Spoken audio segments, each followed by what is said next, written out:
Thanks for joining us on this Friday evening. My name is Veronica, and I thank you for attending this virtual event organized by Word Up Community Bookshop and NoName, especially the NoName Super Storytellers Edition. During this event, feel free to add comments in the chat panel, which you can access by double-clicking the chat button at the bottom of your screen. If you have questions, please click the Q&A button, put the questions there so that the questions don't get lost in the chat. If you're on Facebook, feel free to comment and we'll bring those into the chat on Zoom. Word Up is a bookshop and art space run by local residents, many of whom are volunteers, some of whom are not. We started as a 1-month-long pop-up shop in 2011, then stuck around due to overwhelming community demand. This past June, we celebrated our 10th birthday. Woohoo! Oh, wait, let me do the clap icon. We can be found at 2113 Amsterdam Avenue at the corner of 165th Street and Washington Heights, NYC.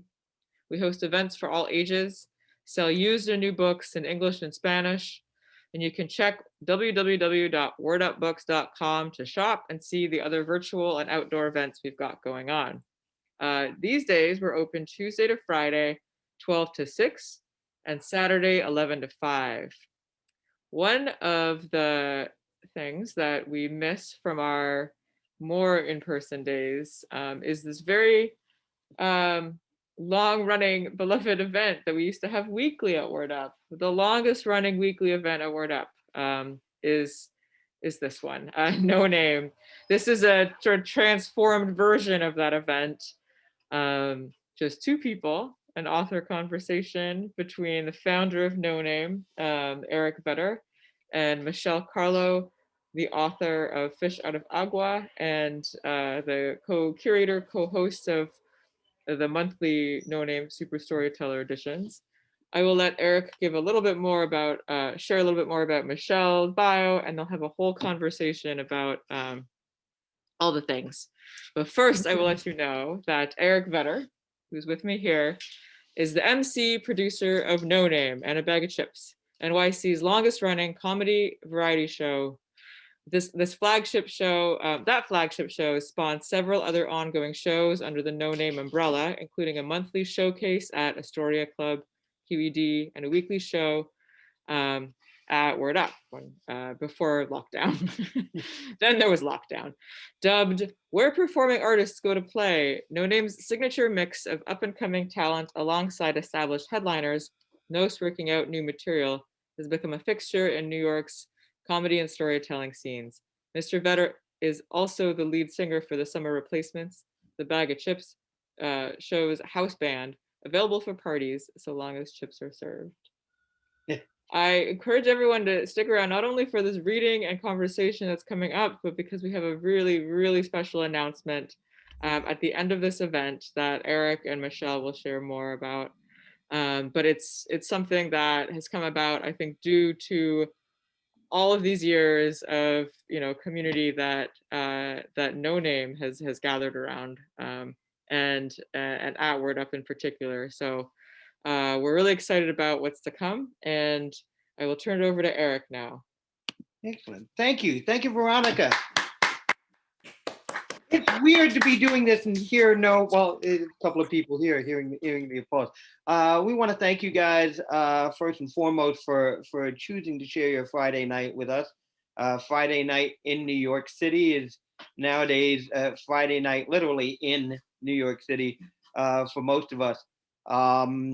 Anyway, we thank you for choosing to spend the time. For those of you who've come to NoName Word Up shows and NoName shows in general, just thank you for being here. We missed the hell out of you guys and can't wait till we can get back to doing regular in-person shows. But until then, it's good to see you.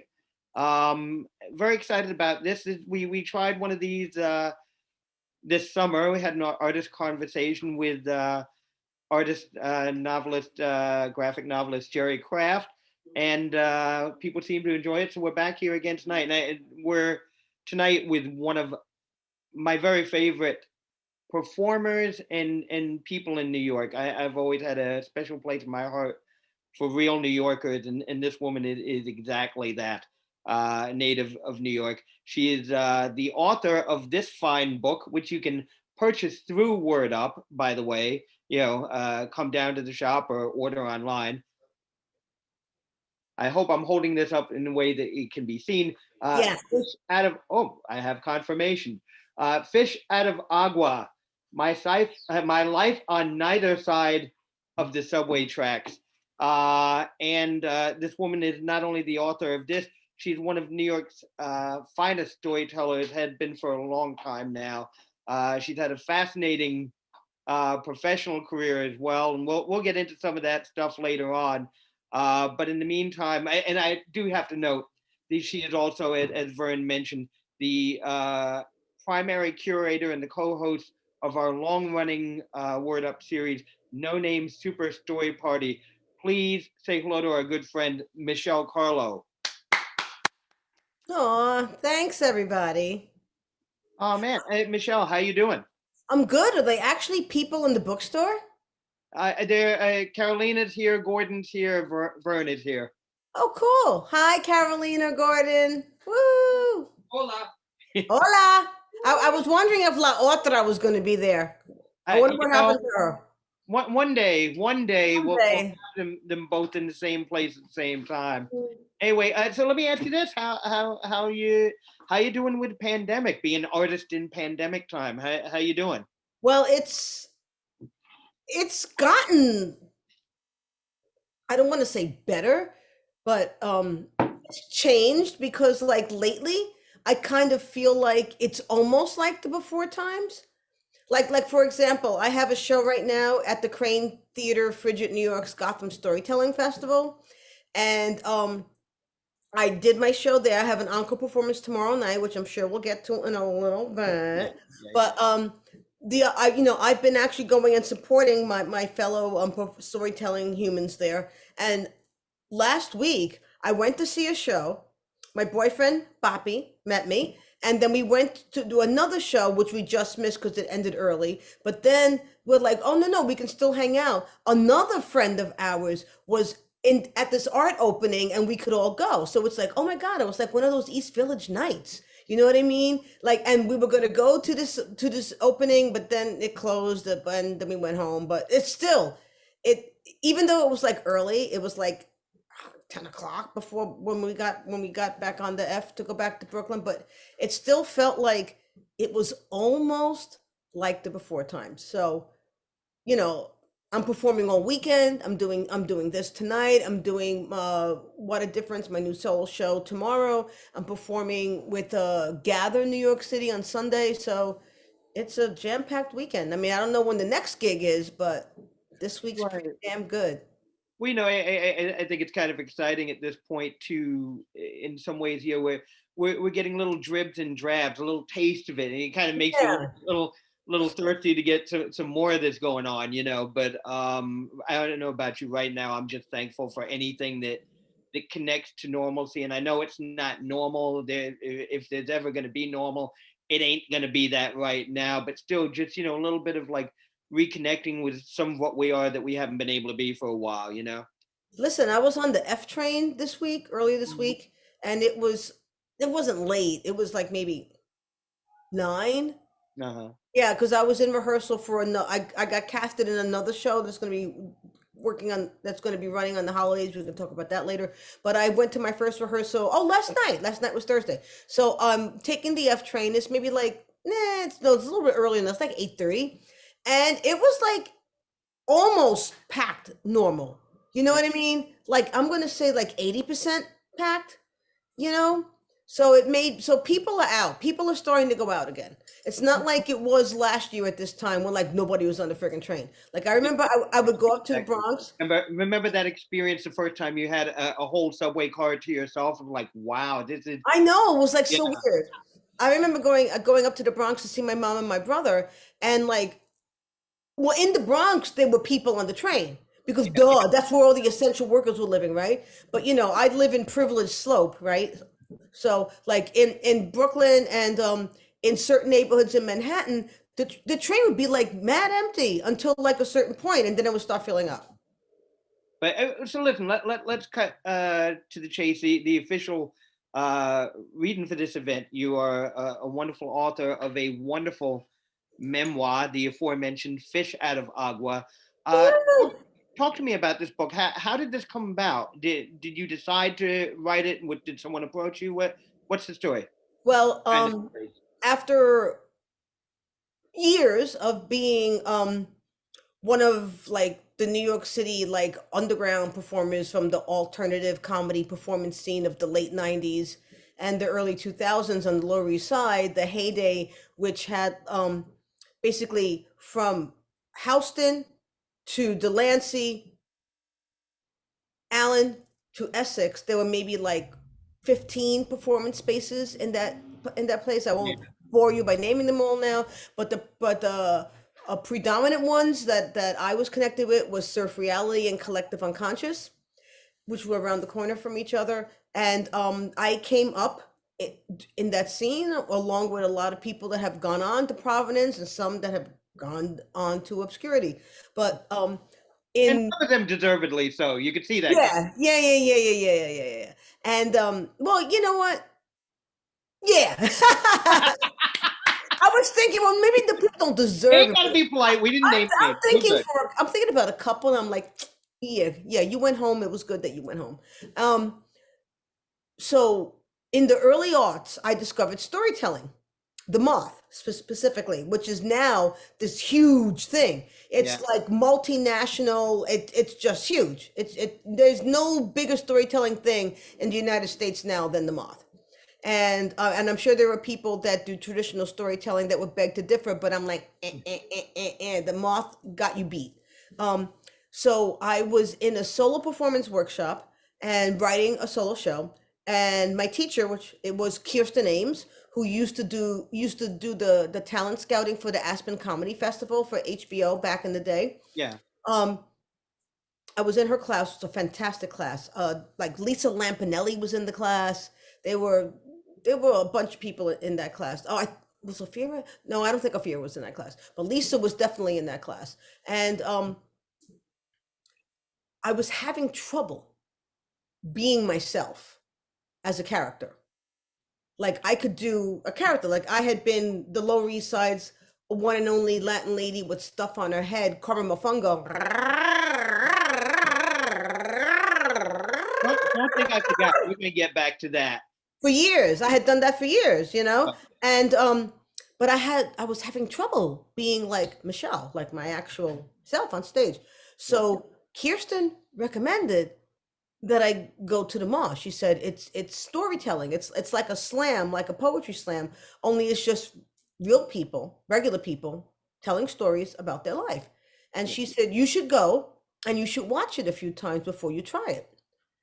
So there was one like the next week. So like I went, I was like, fuck that. I put my name in the hat. I got picked last. I told a story about one of my aunts, one of my titis, and I won. And that First time out, huh? yeah, well, you know, there's a lot of people that went on their first try. I thought I was unusual, but then I found out, nah, I wasn't. Well, you got to work with And people. actually You have to going build up the resume for you. yeah, but going up late also I found was like Yeah. people that if you went up first, second, third, maybe, but like if you went up like 8, 9, 10, yeah, whatever. It's like the luck of the draw. But also you had to have a good story. Duh, right?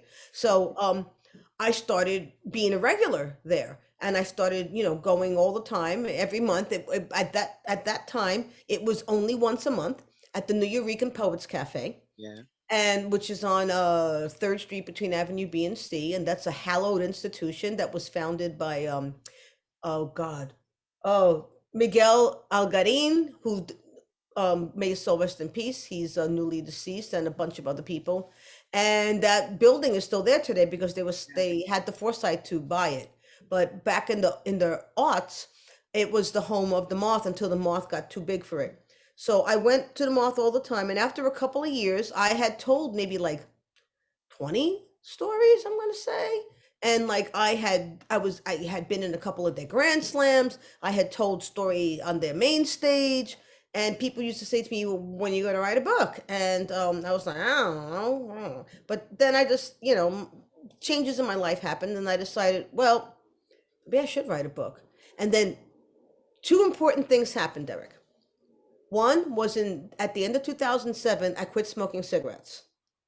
I remember that. I had been smoking for a long time, on and off since I was a teenager, and I was just done. I quit smoking cigarettes at the end of 2007, and I joined a writing group run by a very, very talented editor and writer and surf reality performer at the time named Jennifer Demerit, who became my writing teacher and my mentor. And in this class, that also had a couple of my other surf reality pals in it because, nepotism. But anyway, in this writing workshop over the course of the next year, I came up with a book proposal. And when it was time to send it out, now this is how fucking El Senor woo woo cosmic this gets.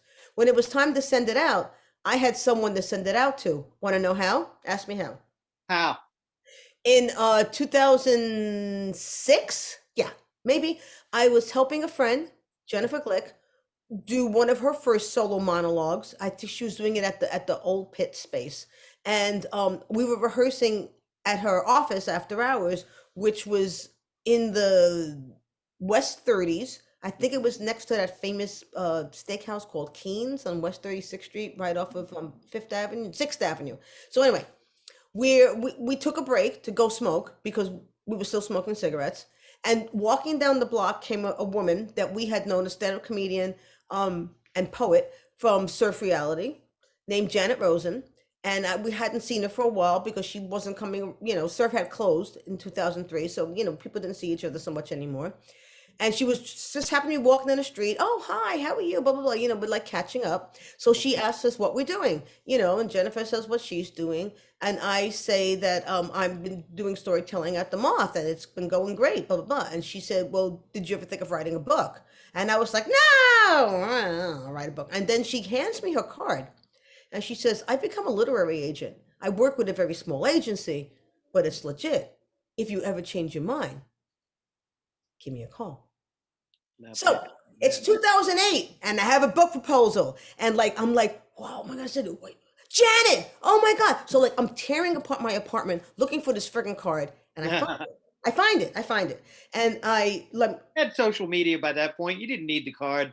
I emailed her. No, social media really didn't take off till 2009 and stuff. It was right at the cusp. It was right. It's like when internet was freely becoming a thing between 1995, 96, you know what I mean? Mm-hmm. And so anyway, I email Janet and I say, hi, long time no speak, because it's been 18 months, right? And I'm just remember when I read into you when you said if I was ever thinking of writing a book to give you a holler, well, I am. So if you want to hear from me again, respond. Have a good day. Bye. She emailed me back 10 minutes later and she says, what do you have? So she became my agent. So how long did it take from that point to actually getting in publication? Oh, it was at least another 2 years. It's a long process. It was a long process because I'd actually like to. There's a story that I know about in terms of getting this thing made. I know that you had more than one offer, and yes, there were factors that affected your choice. Yes. And I will talk about that because I think a lot of writers could benefit to hear from that. Well, finally, because I had to work with Janet, what I had, and she had books that were ahead of me. So I found out that, well, at least with her agency, it was like the orders at a diner that are tacked up on the wall, what's ahead of you. Like your order is here and the other orders are ahead of you. So they were other books that she was pushing that were ahead of me. So it was over a year and I had finished the proposal and everything before she was starting to send it out. Mm-hmm. And we got two significant bites. One was from a large, prestigious publishing company, which I will not name. And actually, I think they merged it with somebody else by now. But anyway, whatever. That's not important. Perhaps they merged with the one that you went with. No, oh, yeah. Who knows, right? So this agent was they said, oh, my God, we love this concept. We want to work with you on it, and to make it fit what we think it should be. And we're going to give you X amount of money. And the X amount of money was pretty nice. Mhm. And then there was a small publishing company.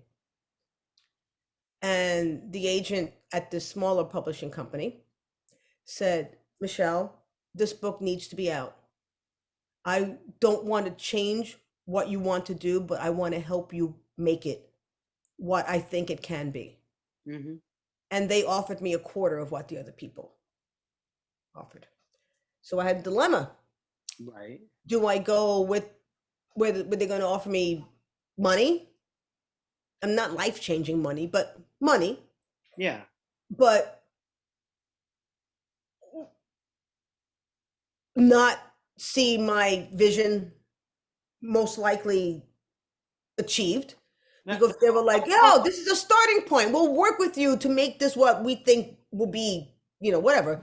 and Or did they tell you what they thought it should be? I mean, did you have a sense of where they no, wanted you to no, go no. with that? I had not. No, I did not. I did not pursue the conversation any further because I just thought about it for like 3 days, and I was like, no, I want to go with the person that sees what I'm trying to do and doesn't want to really change it and wants only to help me make it the best vision that I saw that it could be. So that's what I went with, and that was How do you feel about that decision and now? that was Amy Pyle at Kensington.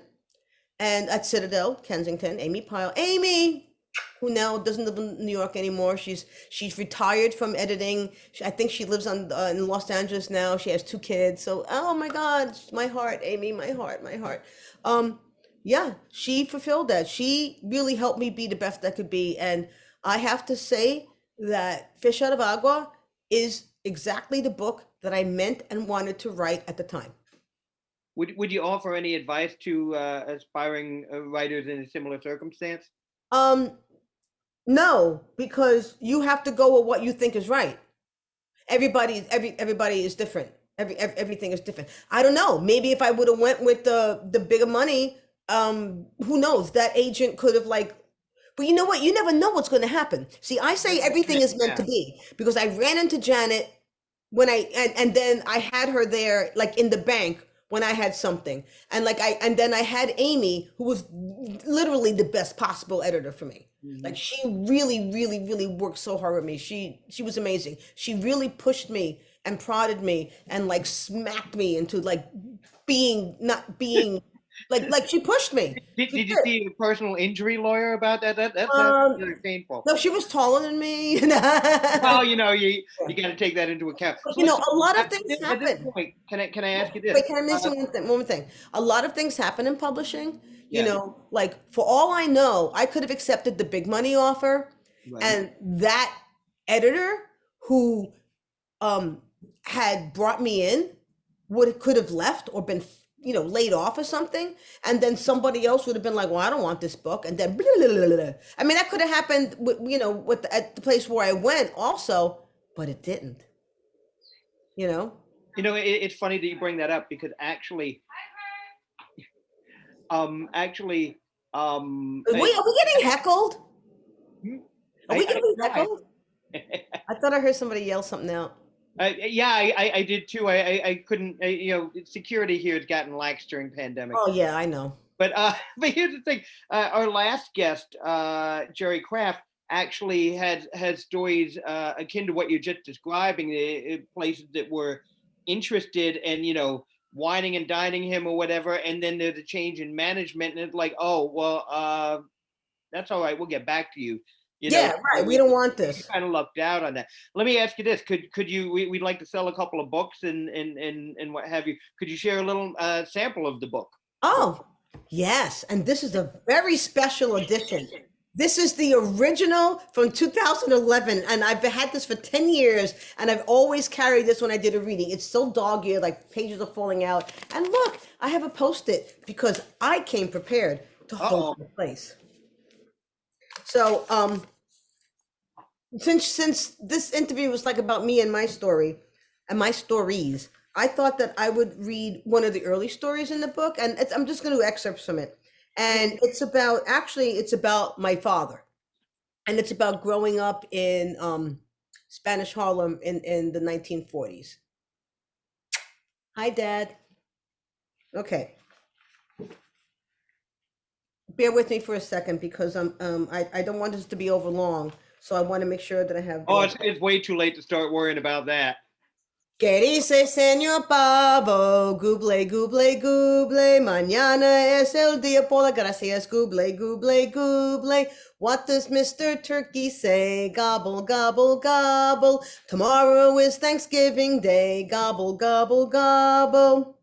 Don't name it, my grandma Izzy ordered. It's not a pet. It's for eat. But of course they named it as soon as they saw it. My father and his three brothers named it the second they saw the scrawny, long-necked, bug-eyed, squawking bird with a rope around its neck tied to the kitchen steam pole in a box. They named it Senor Pavo, Mr. Turkey. And it was March of 1944. After 3 years of World War II and food rationing, there was hardly a scrap of meat to be had in all of New York City, never mind in El Barrio, Spanish Harlem.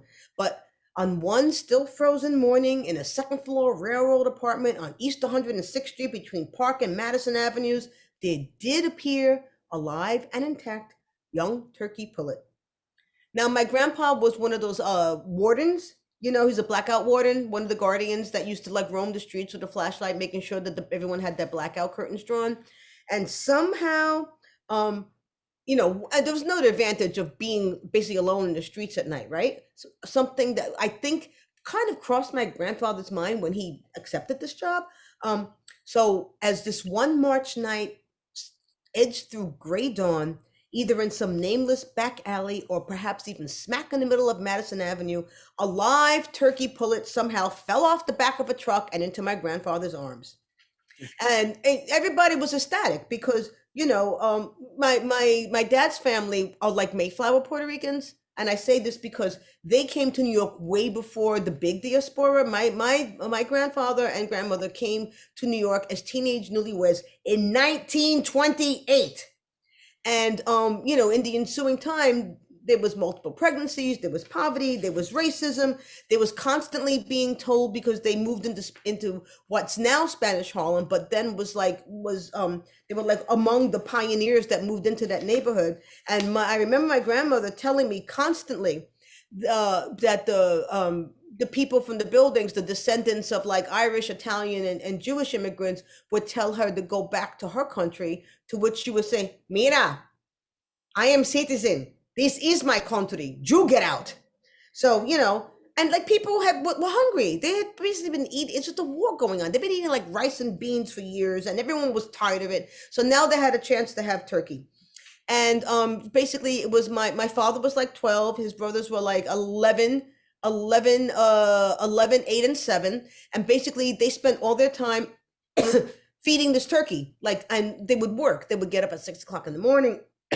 They would follow the horse-drawn carts because they brought the horse-drawn push carts back because all the tires were going for the war effort, and they would scoop up the manure and they would sell it because everybody had a victory garden, like everywhere, anywhere there was a plot of land where you could grow something, people were growing, excuse me, whatever they could because food was scarce, and they would also like look for tinfoil from cigarette packs and gum because everybody chain smoked in the 1940s and everybody chain ate gum because you had to get rid of that skank breath, right? So they sold that back. So that's how they, you know, they fed this turkey. And, you know, and by the time Thanksgiving came, Senor Pavo had grown. I don't think he was butterball size, but he lived. And I remember my father telling me that my grandmother was like, one day she was like wetting her knives and she was like, Mira, he's going tomorrow. I told you not to name him. And my father told me that they were all crying and they went to bed and my father couldn't sleep. And it's like, you know, it's like World War II. It's a railroad apartment. It's like everybody's sleeping in the same bed. My dad couldn't sleep. So he gets up in the middle of the night and he goes to get a glass of milk from the ice box because that's what they had back then. And I should have said that while they were taking care of this turkey, growing it up, you know, I don't think the boys realized they were growing it for dinner. I think they realized it was a pet, but they used to pet him and they would hand feed him. Like they would take out of their dinner to feed him and they would sing, "Que dice Señor Pavo, la, na, na, na, na, na," you know?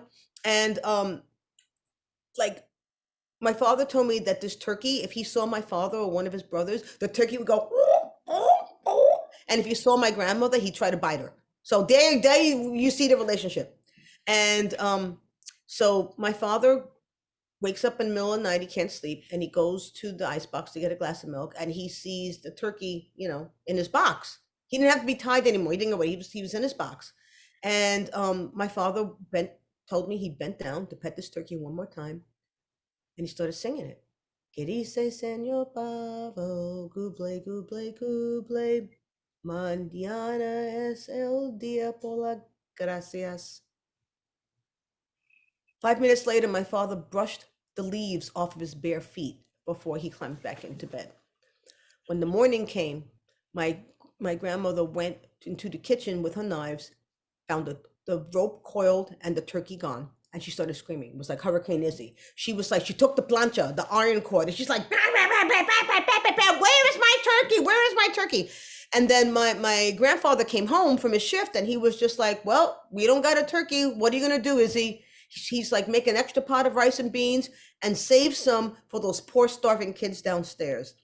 The poor starving kids downstairs. Giant Irish family with like 11 people in it. And I'm going to call them, for the sake of this, the Blanquitos. I'm sorry, I don't know what their name was. My father couldn't remember it. And, there was nothing wrong with them except for that they were too poor to like move out of a neighborhood that, like they were the neighborhood was changing, and they were like one of the last Irish families left in what was basically a very Latin neighborhood. And the father, like the stereotypical Irish, liked to party, and sometimes he would be out all night. So on this night, he stumbled home from whatever tavern, maybe a bit after midnight, and he saw God. Well, no, he saw a turkey on the stoop, and this turkey, being hand-fed, spoiled, for most of its life, didn't squawk, probably, when Mr. Blanquito picked it up and brought it inside. And I can't say what happened to poor Senor Pavo when the knife fell. So anyway, my grandmother's screaming, she's making rice and beans, blah, blah, blah, blah, blah. And then all of a sudden, the unmistakable smell of roast beast comes up to the second floor. And my grandma's like, oh! And she opens the door, and she runs down the stairs and starts banging on the Blanquito's door. And then when the door opens, she finds that there's a turkey. And she's like, Mira, that's my turkey. And they're like, no, what do you mean it's your turkey? She's like, I had this turkey for 7 months. Well, there was an offering. We found it on the stoop. And meanwhile, I can only imagine the war of words that must have ensued between two cultures with a love of confrontation and language. But in the end, I think a saner compromise was worked out, because it was during a war and everybody was just trying to live as best as they could. So my grandmother went upstairs and got her double caldero of arroz con gandules, and on that fourth Thursday of November in 1944, 11 and 5. 16 people sat down. No, 17 people sat down and had turkey and arroz con gandules. And I remember my father telling me that that turkey was gone. Like the marrow was sucked out of the bones. And nobody was complaining about, is it organic? I don't eat meat. Is it low fat? People were like hungry. They ate, and there was nothing left. Nothing left of this turkey. And it was kind of like a miracle, because for this day in 1944, it was families got together, and there was no fighting. And my father told me this story 3 times. Once when I was a kid, once right before I left home, and once a couple of months before he died. And I will always, always, always remember my father's kindness 50 years before PETA letting the turkey free, and his generosity of spirit, and the brief, heroic life of Senor Pavo. Oh, I like that story. I like that. Thank you. Let me ask you this. I mean, honestly, I don't know how true it is, because my father had. Oh, don't shatter my. No, I'm sure there was some truth in it, because his next oldest brother remembers that there was a turkey. But he said, I don't know of all that other stuff. Whatever. Whatever. You know what? It happened in 1944. They're all gone. I think there's only two. There's only two of them left. So they're all gone. So who's not to say? It's a great story. I was going to say, it doesn't matter. The story justifies. Oh my God! And Now, I envision you retelling this at the Thanksgiving dinner table every year. I mean, I know, isn't it great? Isn't it great? And you want to hear something cray? Always. In the 80s, yeah, because it was in the 80s. My brother and I, my younger brother and I, had gone to meet. My dad was working at 100 Center Street, Manhattan Criminal Court, and it was San Gennaro feast time, and that was our thing. We would go to the feast together, and we were walking up Mulberry Street, and this woman runs out, and she calls his name, Rudy. Oh my God, I haven't seen you in a million years. And this woman she throws herself at my father, and she's just like hugging him and kissing him. And me and my brother are like, huh? So anyway, she's working at one of these restaurants, and she brings us there, and like, she just brings us all this food. And my father is like, I don't know if I can, and she's like, no, it's not. And she's asking my father about his parents and his brothers and the one sister and all the relatives. And I was like, I didn't even know we had all these relatives, blah, blah, blah, blah, blah. And when we leave, we're like, and then she says, oh, remember me to your lovely wife, Connie. And my mother's name is not Connie. And we leave. And I was like, do you know that lady? And my father's like, and my father said, did your dad know the right answer for my that? father was like, I think they were the family that lived downstairs when I was young. And we're gonna all back that story, correct? We have to. There you go. Well, my dad died almost 25 years ago, so he unless a lightning bolt comes down, yeah, there could be no refutation. So listen, let me ask you this. Now, I've read the book. I love the book. As I mentioned earlier on, I love, good New York stories. And your book is full of it. And that's a story about your father and growing up or whatever. But most of the book is about your experiences growing up. And I have to say, first of all, I think you've lived one of the more interesting New York lives of anyone in my circle, first of all. But secondly, I love that you like really know about the nuances of the city. I say as a police car goes by, to add emphasis. But no, you, if I'm not mistaken, you have lived in 4 of the 5 boroughs, have you not? That is correct. And that's the way it's going to stay, correct? Correct. You know what? Never say never. You know what I mean? Never say never. The borough I've never lived in is Staten Island, in case you want to know.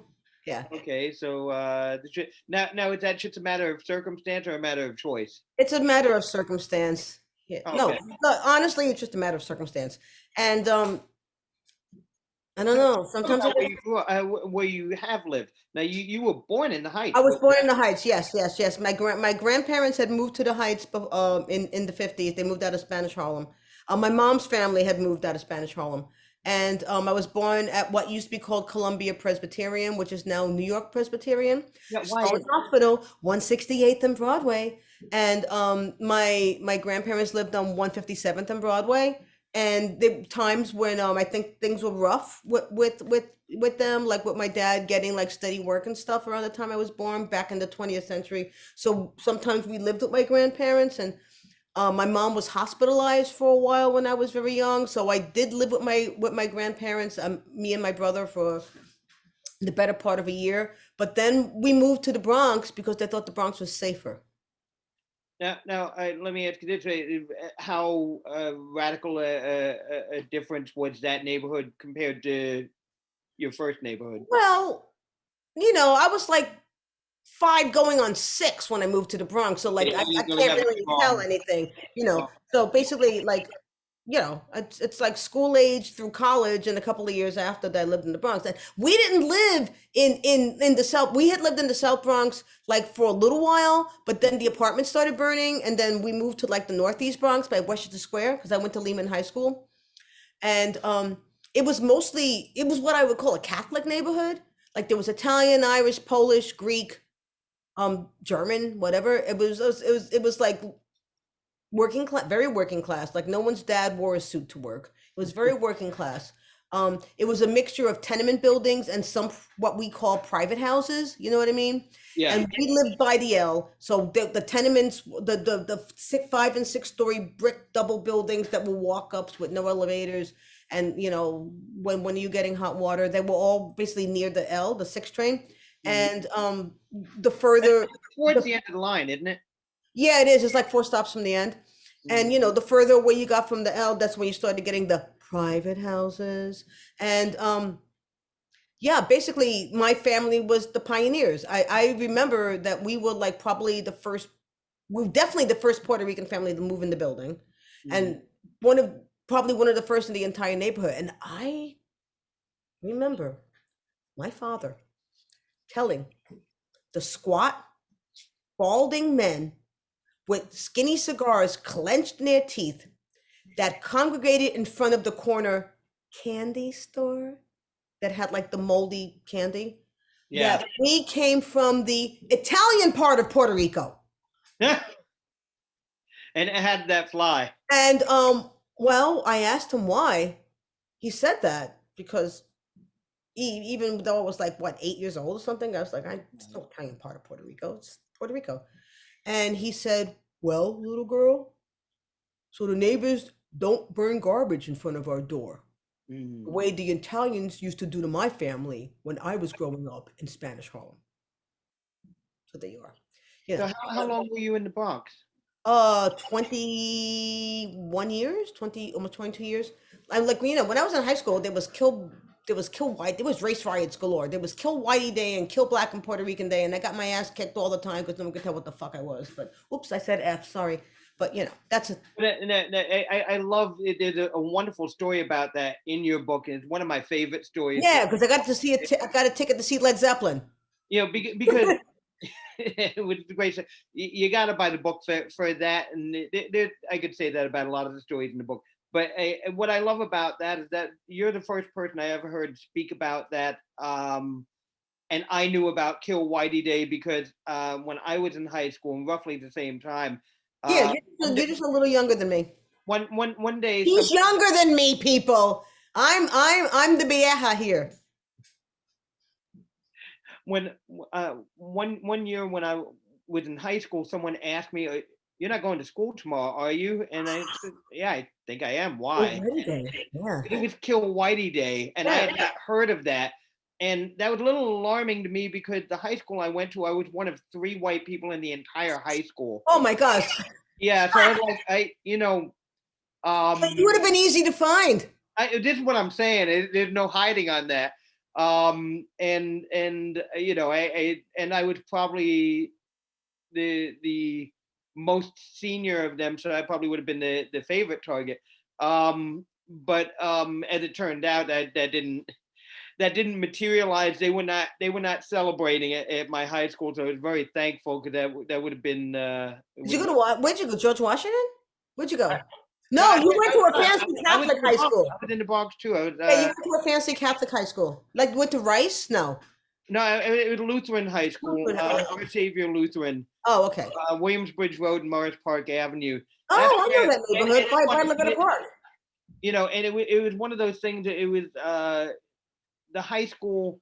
It was a high school plus an elementary school, junior high, and you know, even kindergarten and nursery. Wow, and so they indoctrinated you all from when young. You know, I only went there for high school, but I know people who went through that system. And what was kind of hilarious is the Lutheran school, and there were like probably about as many Lutherans as there were white people in that school. That's where everyone whose parents didn't want their kids to go to public school sent them because they couldn't afford the Catholic schools. Lord knows they were expensive. Schools. They were like, well, wait, we can send the Lutheran school, and then at least it's not public high school. So that's how most of us wound up there, and we, as a result, we had like the best choir in the city.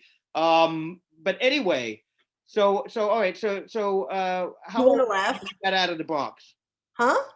How old were you when you left the Bronx? And what good or the false start? Graduated SVA and and what led you to getting soon after I moved in? I kind of moved in. It's so weird. I with my college boyfriend, we lived in Astoria, and then in And Jackson that's how Heights. you got to Queens. Yeah, so I got the Queens. But like it was weird because like I lived there.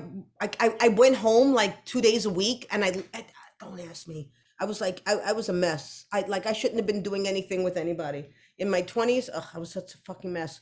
But anyway, so I semi lived with my boyfriend, and then eventually we broke up because like you can't continue like that. And I went back home with my tail between my legs, and my mother telling me, Mina, the reason why he didn't marry you because you give him a sex. And I'm just like, how are you going to marry someone that you don't have sex with? Like, what are you going to do? Like, what? But you know, different generational things. Anyway, so I'm like, and they tried to impose this curfew on me, and I'm like 26. Now you got to be home at 2 o'clock in the morning, and I'm like, how am I supposed to get another boyfriend? I have to be home at 2 o'clock in the morning. Come on. So I left. I moved to Brooklyn as far away as I could uh, from my parents in the Bronx and still be in the same city. I moved to South Slope. Of course, there was a boy involved that I was interested in because there's always, you know, something going on. That relationship didn't last, but the neighborhood did. And I have been living there for over 33 years. That's more than half my life. Four Nice. apartments in 33 years in South Slope. I have seen that neighborhood change and change again. When I first moved there in 1987, 88, the neighborhood was South Slope was full of Latinos. Now in 2021, sometimes it seems one of the three left. And I mean, that's an exaggeration, but yeah. And if I'm not mistaken, you have a story that touches on some aspects of that in your current show, correct? Yes, I do. No, it just Oh, wait, my current show. yeah, I wanted to touch on that. Here we go. Zoom There we in. go. There we go. Now you're doing the promotional thing. It's called What a Difference a Year Makes. It's part of Frigid New York's Gotham Storytelling Festival. It's tomorrow. I had the encore performance is tomorrow night. Saturday, November 13th at 7:30. It's at the Crane Theater, 85 East 4th Street in It's the great East to have Village, them of back course. too. Yeah. And there's sliding scale tickets with in-person and live stream available. So if you're still reticent about being in and they do all the protocol, you got to show your vax to get in. All right. And like you have to wear a mask unless you're drinking a beer or something. But if you're still reticent about being in a live theater with people, you can live stream it. And they archive it, so if you can't watch it at 7:30, you can watch it at 10 o'clock at night or the next day. So so you need I know feedback for the I know theater. two of the And you three go to stories. frigid dot New York City events, what a difference. Or just Google Frigid New York, what a difference. Or Google Frigid New York, Michele Carlo. Say It's it a again. show.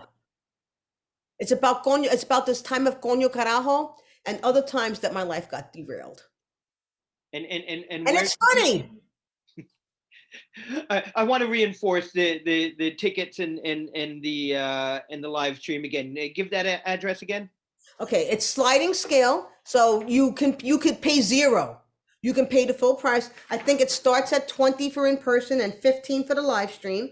And the website again is frigid.nyc/events/ what a difference. I could put that in the chat. Oh, okay, great. So it'll be Yeah. out there. You can find it. For God's sakes, if you're comfortable with going to in person, go. And if you're not, Yeah. join her again. You spent Friday night with Michele. Spend Saturday night with Michele. Yeah, why not? That's the start of a good week in any city, let alone New York City. So if I may, I'd like to cut back. I don't know how we don't have. I could talk to you all night about some stuff, but I want to address something now. We have been co-producing a storytelling show at Word Up for a long time now. You've been a fixture on the New York performance and storytelling scene really since storytelling first started to get a foothold in the entertainment landscape here. I know you've seen a lot of changes with that, but even beforehand, I mean, I know you've been an actress. I know you've been Carmen Mafungo, a legendary figure in the performance world, the art star world down there. And in fact, I don't know how many people know this, but you actually once co-hosted the Channel 11 morning news as Carmen Mafungo. Yes, I did.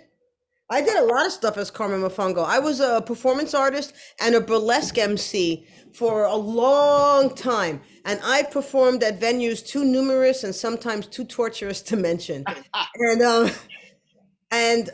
Carmen Mafungo got me a lot of things. How did that come about? How did that come about? Yeah. Well, I was at Surf Reality.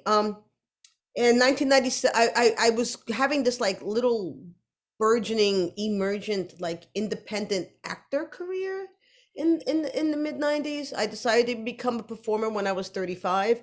That's the age when most sane people give it up. And it was happening for me.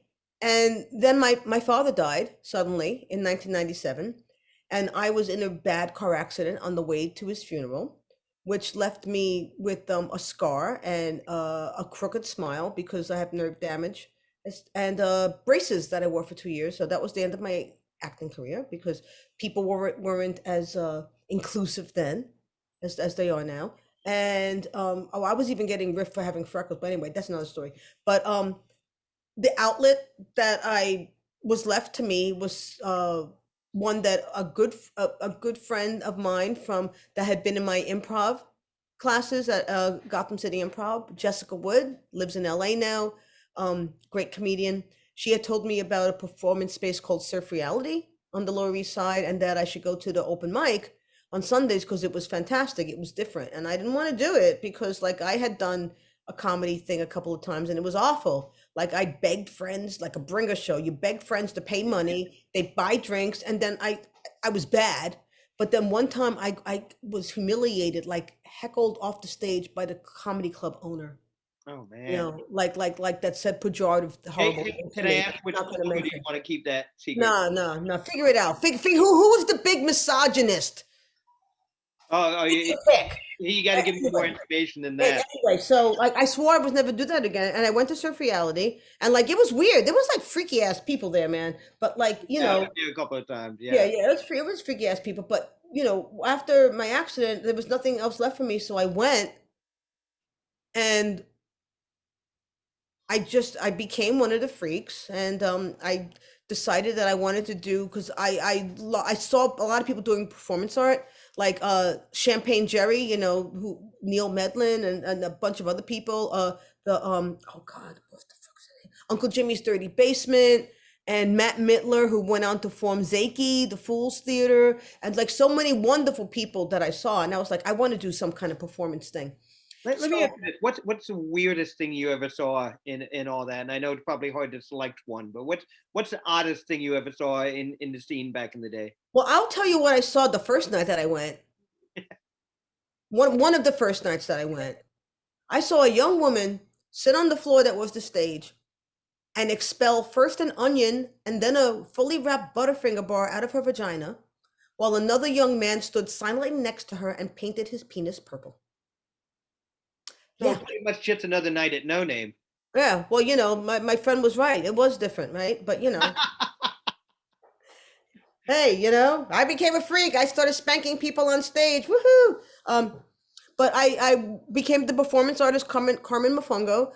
There was a documentary out about Carmen Miranda at that time called Bananas Is My Business. And I had always been fascinated with Carmen Miranda because she was not Brazilian.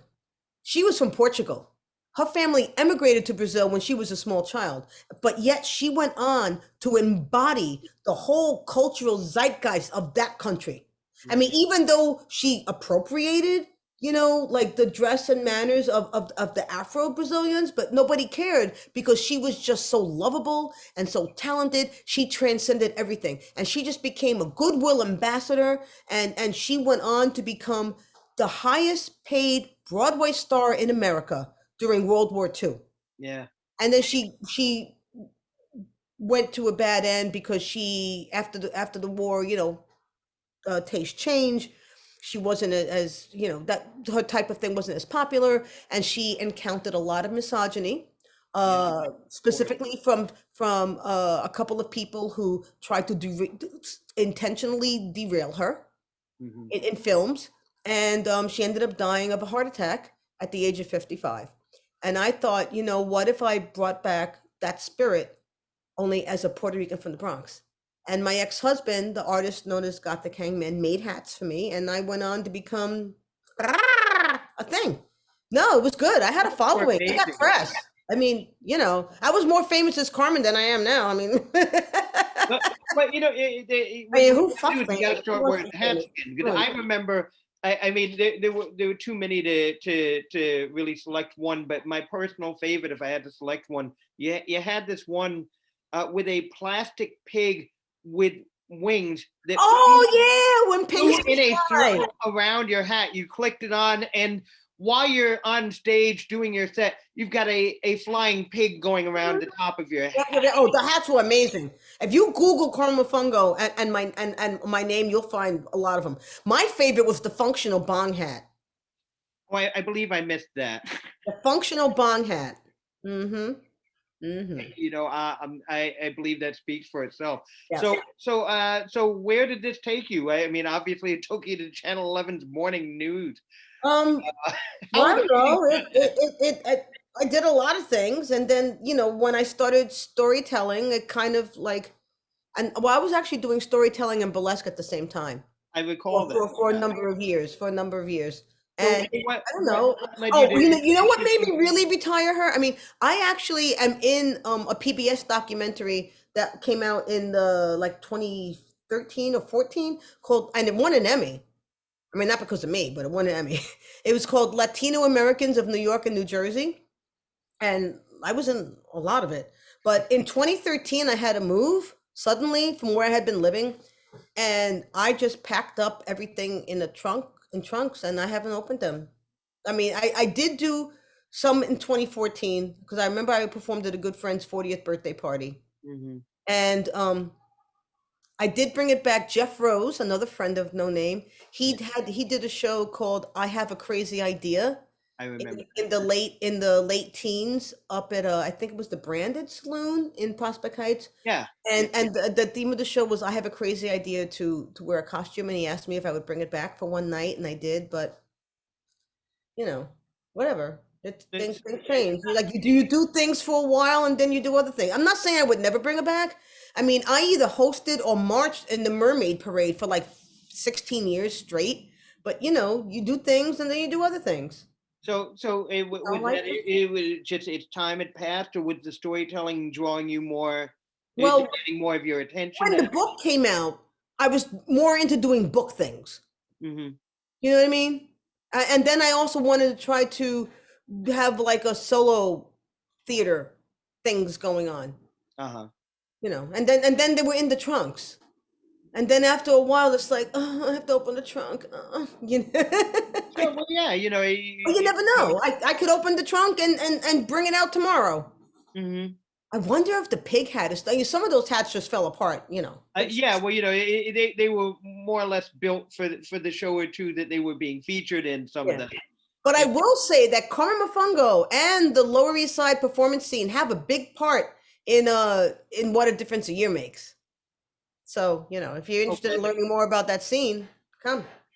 Yeah, well, this is what I wanted to ask you. Like, we've both been in various ends of the game for long enough that we've seen lots and lots of changes. I mean, Oh, honey. that whole Lower East Side scene is for all intents and purposes gone, but the memories. Now, what would you say are the most significant changes in the New York performing landscape over your career? Well, it was just gentrification. That's all. The East Village and the Lower East Side. I mean, now all the cool kids are all in Bushwick.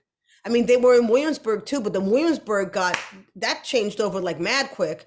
And so now, all the underground stuff that I would have done in 1999 is happening out in 2000 and 2001 is happening out in Bushwick. And, there's a whole new generation doing it their way. So who's to say, we're just like a tide. That's what we are. We're just, I mean, there was a whole scene before the 90s and early aughts on the Lower East Side. There were people doing stuff in the 80s. There was the Rinka.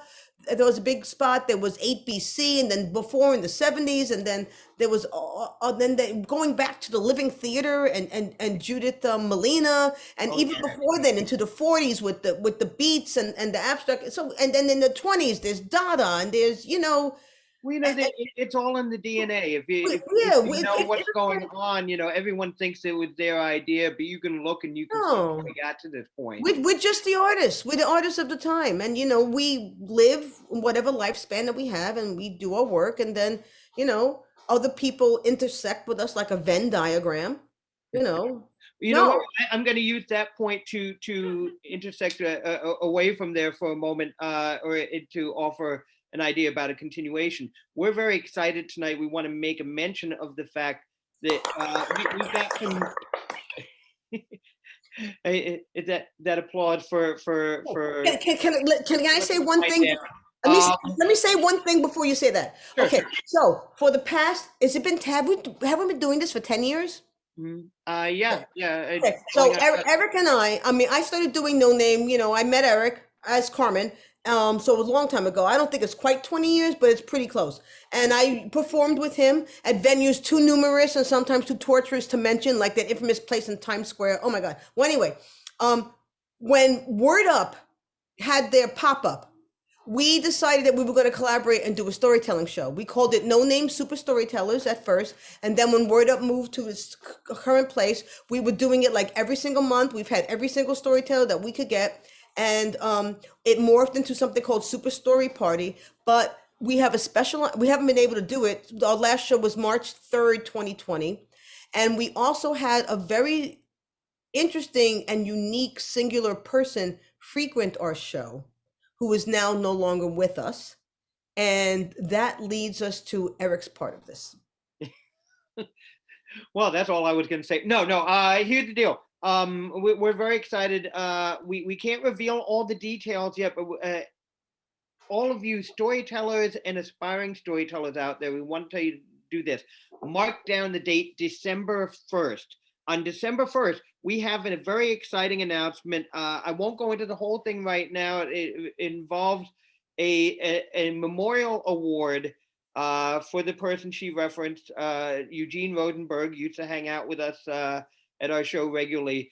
And we can't tell you everything about it right now because we want to make sure that all the ducks are in a row when we do. But we do want to tell you that it will involve a cash award and a year-long storytelling residency with us. If we're doing in-person shows by that point, then it will be a monthly appearance here. If not, it will be a regular appearance at Zoom versions of the Super Story Party. And so we want you to make sure to look at Word Up social media on December 1st. And for more about that, I'm going to pass it back to Veronica Liu.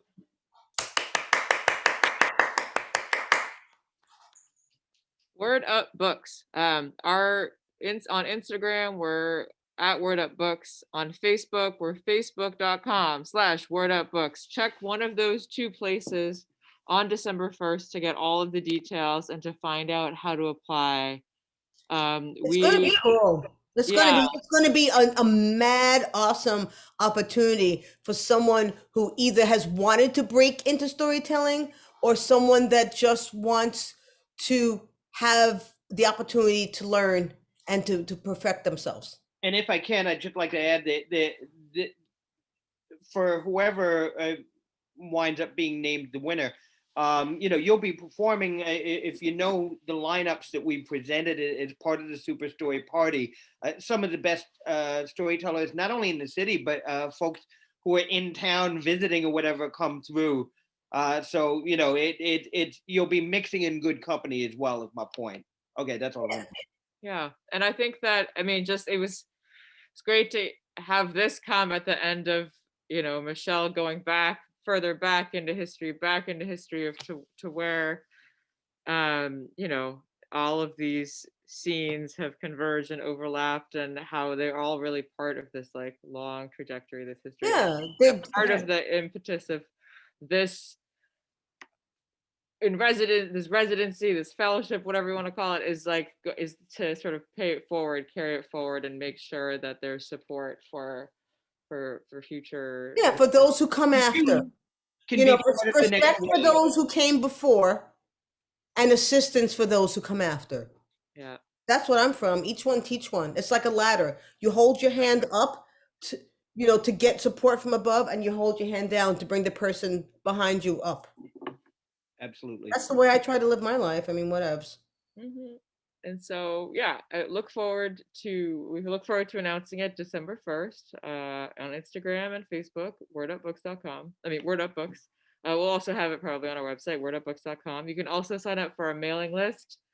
The sign up for that, if you go to our website, wordupbooks.com, you'll be able to sign up there. And thank you so much to Eric and to Michele for tonight, but also just hashing out all the details with us and with the family of Eugene Rosenberg for what will be, and for just being in community and in conversation about all of this for the past 10 years at Word Up. I know that your relationship goes way, way back, but 10 years is still nothing to sneeze It's significant. I wasn't sneezing. Yeah. Yeah, it's not chopped chuleta.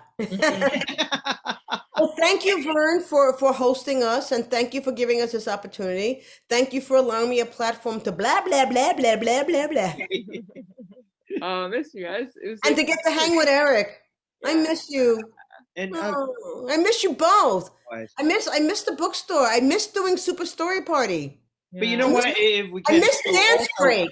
raise a glass, literal or metaphorical, to Word Up. They are still here. Not everyone's making it through the pandemic. Word Up is still here and doing their good work. Well, thank you everyone else for coming too. Thanks for everyone watching on Facebook and everyone who will watch us in the future. And thank you to Gordon. PR guy Gordon, yeah. Yeah. And of course to Eric and Michele. Bye. All right, everyone. Mwah.